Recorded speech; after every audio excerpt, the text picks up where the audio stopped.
In today's series, we are going to continue to look at the various ways of growing and harvesting and even processing rosemary as a herb. Remember, rosemary is one of the few herbs that are grown in Africa, but their markets for the finished and processed products are very, very much in demand. In today's series, let's look at harvesting of rosemary. Fields of rosemary are usually harvested once or twice a year based on the soils and based on the climate, depending on the geographical area and whether the harvest is for plant material or is for essential oil. If the crop material is for fresh material, like cutting the twigs for packing, for using in your kitchen, then you can harvest rosemary twice or thrice in a month. If it is for essential oil processing, then you can harvest twice or once in a year when the flowers are out. A first cutting can be obtained in the seeding year. However, it is usually delayed until the 18th month after seeding. That means 1 year and a half. More often, harvesting is done by farmers with mechanical harvesting, like we have always watched most of the farmers doing it. Rosemary harvesting is done just like tea harvesting is done. You got to look for the very virgin and young twig that has all the nutrients and the content of moisture and oil as desired. Remember, the quality of the smell of rosemary always goes with the maturity of the crop and the virginity of the twig. The plants are then yielding more material from frequent regrowth. The more you cut, the more the crop expands. The more you cut, the faster the twigs develop. So if you do not have market for rosemary, for you to be able to get the freshest smell and the best quality of oils, it's always advisable for you to prune or to cut down the old twigs so that you can encourage the germination and the growing and the shooting of the virgin twigs. So it's always advisable for you to cut down your crop once in 1.5 years. And this is always done during the rainfall period, or when, if you're using irrigation, when you have sufficient water to sustain the fresh shooting. When you're growing rosemary for essential oil processing, to obtain the highest quality, plants should be in bloom and only the flowering tops should be harvested for distillation. Remember, if you concentrate on the flower, you will get the best smell out of rosemary. If you concentrate on the stem and the leaf, you will get the best camphor smell. So you need to differentiate the type of fragrance you're looking for. With mechanical harvesting, it is better to cut frequently because yields are higher from rapid regrowth, like I had mentioned. When it comes to the drying of rosemary, for the farmers who grow rosemary for the market that requires dried twigs, the crop is cut frequently before flowering commences, as the drying product contains only leaves.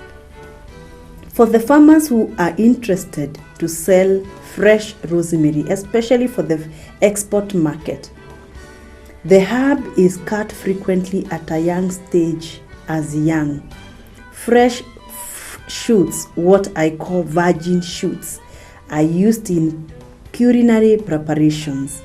Woody stems will lower the price because they have no weight. Fresh rosemary is harvested normally in the morning and kept cooled at 5 degrees Celsius before packaging for the market. I emphasize that farmers should harvest rosemary early in the morning before the sun is out. This will always ensure that the smell is not lost and the water quantity or the moisture quantity is retained.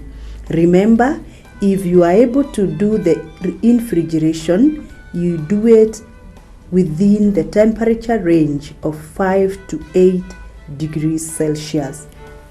A minimum shelf life of 2 to 3 weeks will be achieved if you follow the following procedure.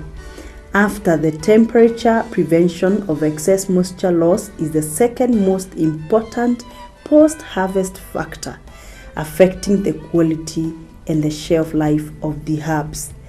For the fresh rosemary farmers and buyers and sellers, it is important for you to note that the more the moisture content in your fresh cutting, the higher the price of your cutting. The lower the water content or the moisture, the poorer the smell and the poorer the prices. Let's now look at post-harvest handling of rosemary. How are you supposed to sort and to distill your rosemary? The dried product should be processed to remove the leaves from the stems and then sieved to remove dirt and to produce a uniform product. Several methods exist for drying, from using the sun to other dryers that use electricity, solar, and so on and so forth. The use of sun drying methods results in poor quality. Artificial drying methods allow better control of product quality. A forced airflow dryer is a suitable system to dry better quality leaves. Rosemary should be dried at a temperature lower than 30 degrees Celsius to reduce loss of flavor through volatilization of essential oil and to maintain a good green color. After drying, the leaves should be separated further from the stems, sieved and graded. Fresh produce should be clean of foreign material with a fresh and crispy appearance and a good color and flavor. For you to be able to maintain the quality, then you have to make sure the drying method used is not the direct exposure of the sun. Rosemary oil, when distilled from the flowering tops, has a powerful, refreshing, minty herbal smell with a woody, balsamic undertone. The oil is colorless with slightly yellow with a watery viscosity. Most producers in Africa cut and distill the entire plant. This oil will have a higher camphor content and will be inferior in quality to the above. To make sure that your quality oil is retained, always ensure that you harvest the flowers and you do not touch the stems and the leaves.